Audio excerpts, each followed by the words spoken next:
എന്താ എന്ത് പറ്റി? ഒന്നും പറയണ്ട. നമ്മൾ ആ കാറ് വർക്ക്ഷോപ്പ് കൊണ്ടുവച്ചില്ലേ, ആ അത് എഞ്ചിൻ അയച്ചു നോക്കുമ്പോ എന്തൊക്കെയോ പണിയുണ്ട് എന്നാ പറയുന്നത്. വർക്ക്ഷോപ്പിലുള്ള ആള് ഒരുപാട് പൈസ വേണം, യാവൂല.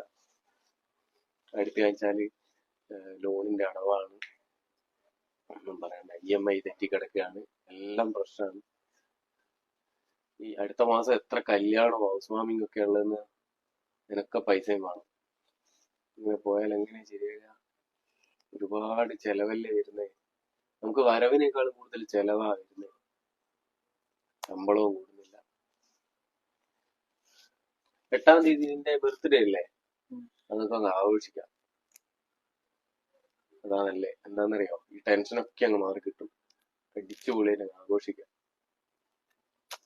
നിങ്ങൾ എന്താ പറയുന്നത്? എന്റെ ബർത്ത്ഡേ ആഘോഷിക്കായിട്ട് ഇപ്പൊ ഇത്രയും ചെലവുള്ള സമയത്ത് എനിക്കാവുന്ന ഒരു വിഷയമല്ല.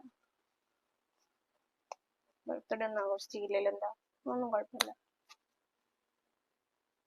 ഇങ്ങനെയല്ലേ ഞാൻ പറയണ്ടേ? ഇങ്ങനെയല്ലേ പറയണ്ടേ? എന്നാ ഇങ്ങനെ ഞാൻ പറയുന്ന ഒരിക്കലും വിചാരിക്കണ്ട.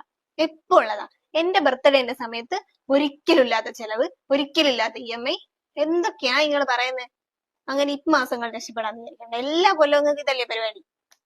എനിക്ക് iPhone 17 തന്നെ വേണം ഗിഫ്റ്റ് ആയിട്ട്.